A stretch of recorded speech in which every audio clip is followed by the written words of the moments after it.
Hi everyone, welcome back with a new lesson in our basic English course. Today's lesson is about auxiliary verbs, which means helping verbs. Helping verbs ஆக use பண்ணப்படக்கூடிய 3 verbs பற்றி தான் இன்றைக்கு நாங்கள் பார்க்க போகிறோம். அவை என்ன என்று பார்த்தீங்கன்னா do, be, have. இந்த மூன்றுமே மெயின் verb-ஆக மற்றும் ஹெல்பிங் verb-ஆக யூஸ் பண்ணப்படுது. இந்த வகையில் மெயின் verb-ஆக யூஸ் பண்ணப்படக்கூடிய விஷயங்கள் பற்றி நாங்கள் டிஸ்கஸ் பண்ண போகிறது இல்லை. Okay, simple present, simple past இந்த டென்சஸில் இவற்றோட ஃபார்ம்ஸ் மெயின் verb-ஆக யூஸ் பண்ணப்படுது. பட் நிறைய பேருக்கு இந்த வேர்ப்ஸை எப்படி எக்ஸிலரி verb-ஆக யூஸ் பண்ணிக்கொள்வது, அதோட சென்டென்ஸ் பேட்டர்ன்ஸ் என்ன என்ற கன்ஃபியூஷன் இருக்குது. அதுக்காகத்தான் இன்றைய வீடியோவில் இந்த 3 விதமான auxiliary verbs-ஐயும் நாங்கள் அனலைஸ் பண்ண போகிறோம். So don't skip the video while you are watching. And if you are watching this video without subscribing to my channel, do it now. And don't forget to click on to the bell icon. Okay, then let's start. So இந்த 3 விதமான verbs என்னுடைய forms இங்கே கொடுக்கப்பட்டு இருக்குது இந்த சார்ட்டில். வெவ்வேறு விதமான ஃபார்ம்ஸ் அதை நீங்கள் நன்றாக நோட் பண்ணி கொள்ளுங்க. ஸோ இதில் நான் yellow கலரில் ஹைலைட் பண்ணி இருப்பவை ஹெல்பிங் வேர்பாக யூஸ் பண்ணப்படும் forms.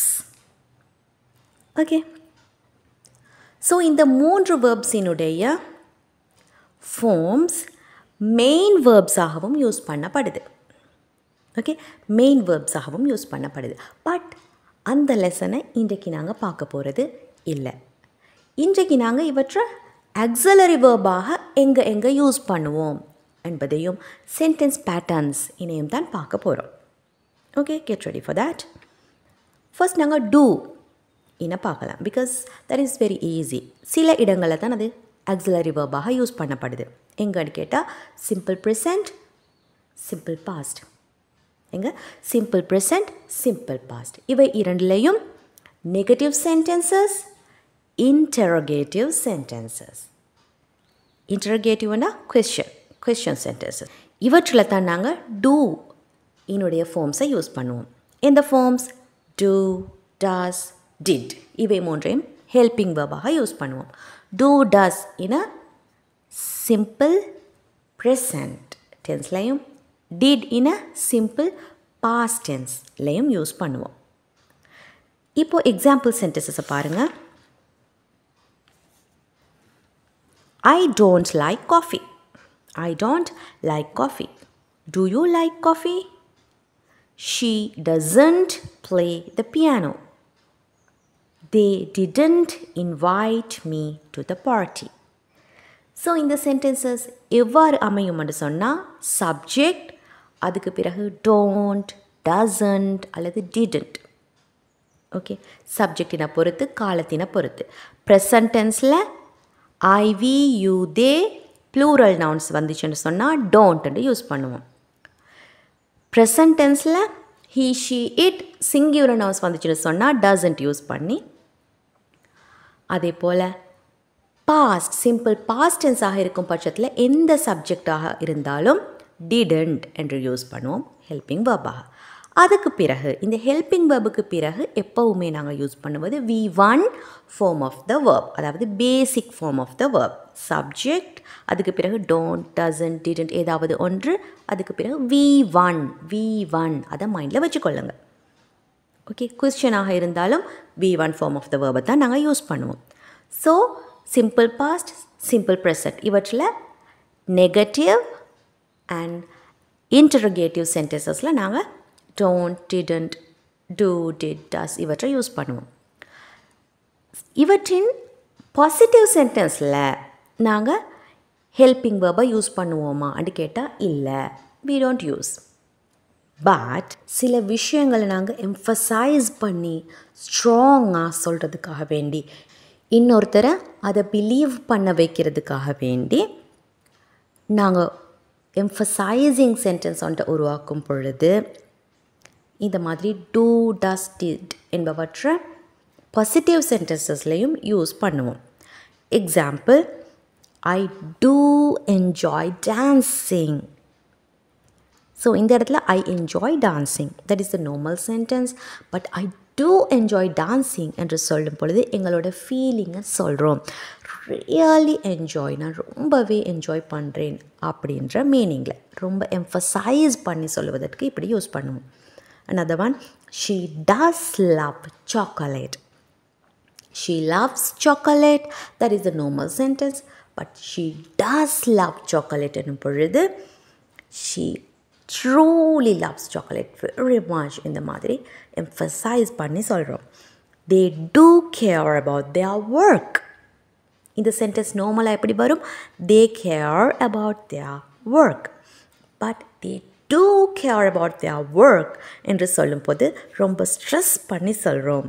Stresses that they are genuinely care, ரொம்பவே கேர் பண்ணுறாங்க அப்படின்னு ஸ்ட்ரெஸ் பண்ணி சொல்கிறோம். அதே போல் பாஸ்ட்லேயும் யூஸ் பண்ணலாம். I did call you yesterday. Okay, நான் கால் பண்ணினேன் என்றதை ரொம்ப அழுத்தி சொல்கிறேன். அவரை நம்ப வைக்க ரொம்ப அழுத்தி சொல்கிறேன். I did call you yesterday.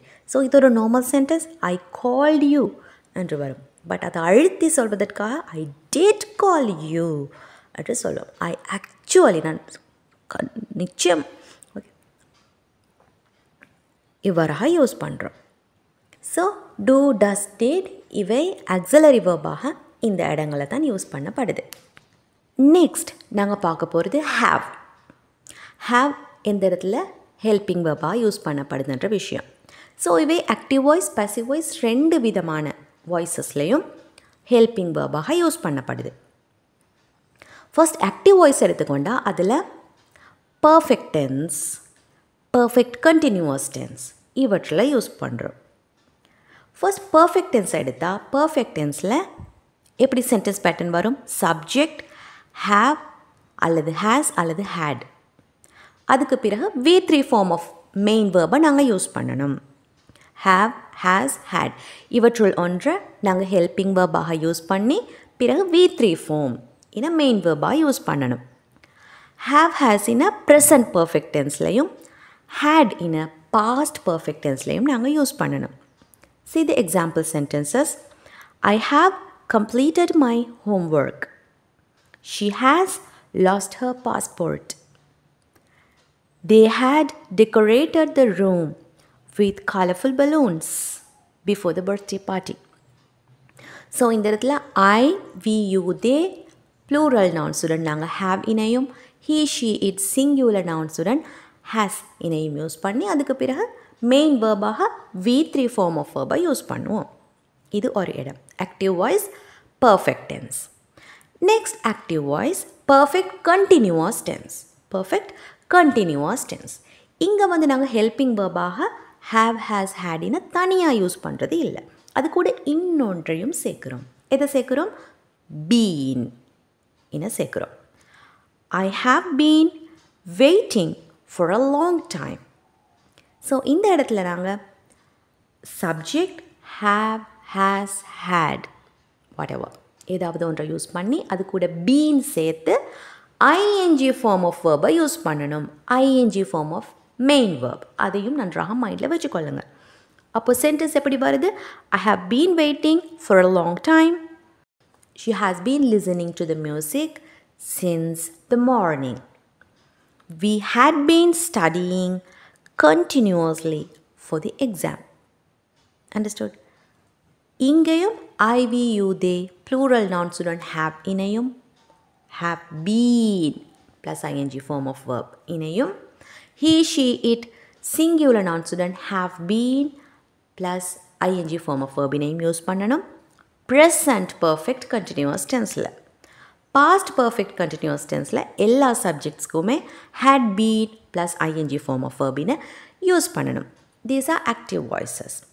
அடுத்து passive voice. passive voice என்றா என்ன, active voice என்றா என்ன என்று தெரியாதவர்களுக்கு ஒரு ஷார்ட் டிஸ்கிரிப்ஷன். active voice என்பது அந்த சென்டென்ஸில் நாங்கள் சப்ஜெக்டாக அதில் சொல்லப்படக்கூடிய ஆக்ஷனோட டூவர் இன யூஸ் பண்ணணும். டூவர் ஆக்ஷனை செய்யக்கூடியவரை தான் சப்ஜெக்டாக யூஸ் பண்ணுறோம். பட் passive voice சென்டென்ஸில் சப்ஜெக்டாக நாங்கள் யூஸ் பண்ணுவது ஆக்ஷன் எதன் மீது செய்யப்படுதோ அந்த விஷயத்தை. ஓகே, ஸோ எக்ஸாம்பிள்ஸை பார்த்தா உங்களுக்கு தெளிவாக விளங்கும். பர்ஃபெக்ட் டென்ஸோட ஆக்டிவ் வாய்ஸ் சென்டென்சஸை passive வாய்ஸாக மாற்றும் பொழுதும் நாங்கள் ஹெல்பிங் வேர்பாக have, has, had இனத்தான் யூஸ் பண்ணுவோம். எதை யூஸ் பண்ணுவோம்? have, has, had இனத்தான் யூஸ் பண்ணுவோம். பட் தனியாகவா? இல்லை, been சேர்த்து. Okay, I have been, she has been, it had been. Okay, present past இரண்டையும். பட் இங்கே have been, has been, had been use பண்ணி அதுக்கு பிறகு யூஸ் பண்ணுவது V3 form of verb.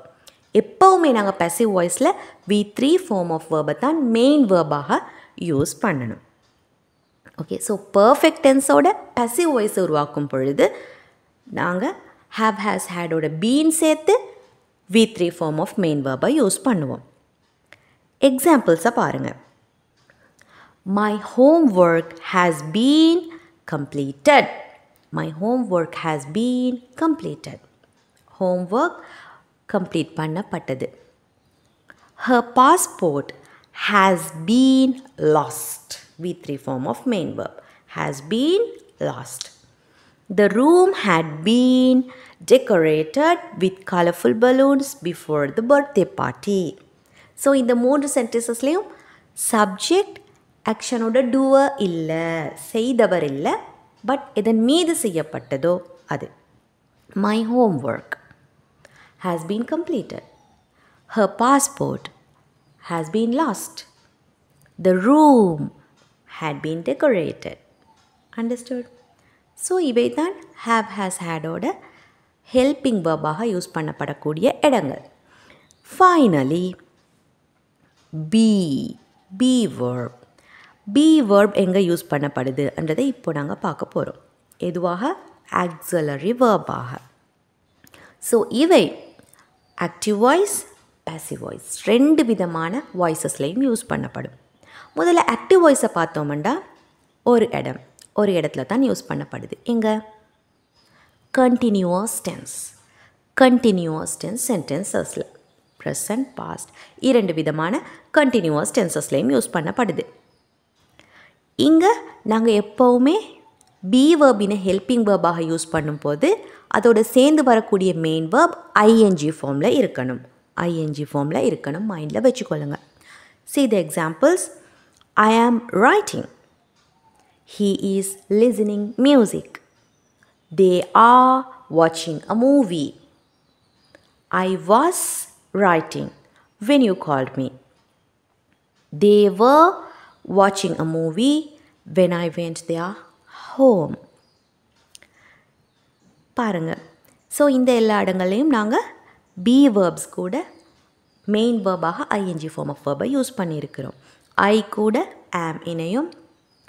ப்ரெசண்ட்டில் present continuous டென்ஸில் ஐ உடன் சேர்ந்து ஆம் இணையும். he, she, it சிங்குலர் நவுன்ஸுடன் இஸ் இணையும். we, you, they plural நவுன்ஸுடன் are இணையும் யூஸ் பண்ணுவோம் ஹெல்பிங் வேர்பாக. பாஸ்ட் கண்டினியூவஸ் டென்ஸில் I, he, she, it singular நவுன்ஸுடன் was இணையும். we, you, they plural நவுன்ஸுடன் were இணையும் ஹெல்பிங் வேர்பாக யூஸ் பண்ணுவோம். So this is about active voice continuous tenses. அடுத்து எல்லாமே யூஸ் பண்ணப்படுவது passive வாய்ஸ் சென்டென்சஸில். ஓகே, passive வாய்ஸ் சென்டென்ஸில் simple tenses. Okay, first simple ப்ரெசண்ட்டை பார்த்தோம்னா சிம்பிள் ப்ரெசன்ட் டென்ஸில் passive வாய்ஸ் உருவாக்கும் பொழுது நாங்கள் am is are யூஸ் பண்ணுவோம். அதோட தொடர்ந்து வரக்கூடிய மெயின் வேர்ப் V3 இல யூஸ் பண்ணப்படணும். நான் ஏற்கனவே சொன்னேன் passive வாய்ஸ் சென்டென்சஸில் எப்போவுமே மெயின் வேர்ப் V3ல தான் வரும். V3. ஸோ சிம்பிள் ப்ரெசண்ட்டோட passive வாய்ஸில் ஹெல்பிங் வேர்பாக am is are யூஸ் பண்ணி பிறகு V3 ஃபார்மை மெயின் வேர்பாக யூஸ் பண்ணுவோம். Examples: I am never invited to parties.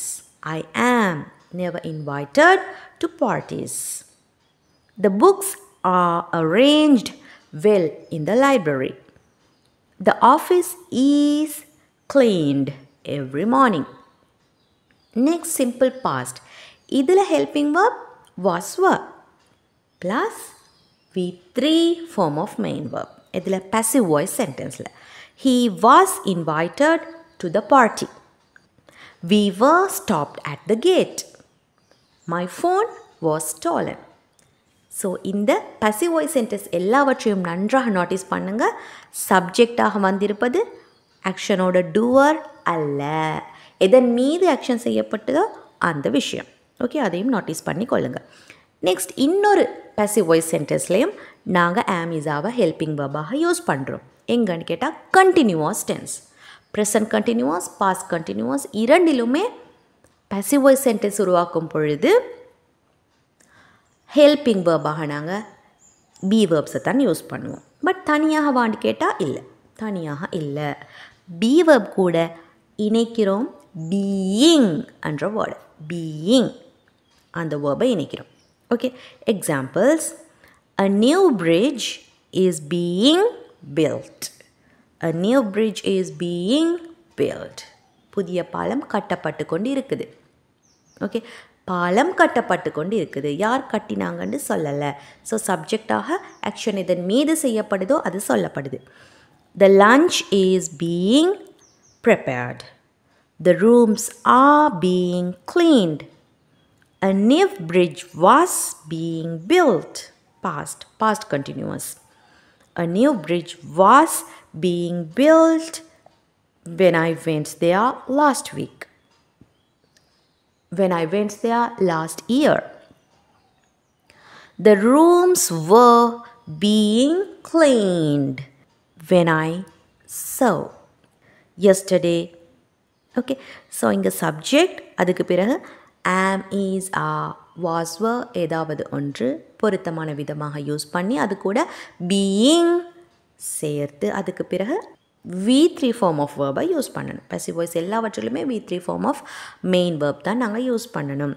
But அதோட காலத்துக்கு ஏற்ற விதமாக நாங்கள் எக்ஸலரி வேர்பை மாற்றுறோம். ஸோ எந்த காலத்தில் எந்த எக்ஸலரி வேர்பை யூஸ் பண்ணணும், ஆக்டிவில் பாசிவில் இரண்டுலுமே இந்த ஃபுல் டீட்டெயிலையும் இந்த லெசனில் நாங்கள் பார்த்துட்டோம். ஸோ அது உங்களுக்கு டோட்டலாக கிளியராக இருக்குமான்னு நினைக்கிறேன். டவுட்ஸ் இருந்தால் திரும்ப செக் பண்ணி பாருங்கள். பிகாஸ் எல்லா விதமான விஷயங்களுமே இதில் குறிப்பிடப்பட்டு இருக்குது. இதுக்கு மேலே உங்களுக்கு டவுட் வரக்கூடிய சான்ஸே இல்லை. ஸோ ஏதாவது டவுட்ஸ் இருந்தால் you can comment them. Okay, then I will clarify them. Also இந்த லெசன் உங்களுக்கு யூஸ்ஃபுல்லாக இருந்துச்சு என்று நினச்சிங்கன்னு சொன்னால் அதையும் கமெண்ட் செக்ஷனில் மென்ஷன் பண்ணுங்கள். And share this video with others as well. Okay, then shall we meet with another lesson next week? Until that, take care everyone.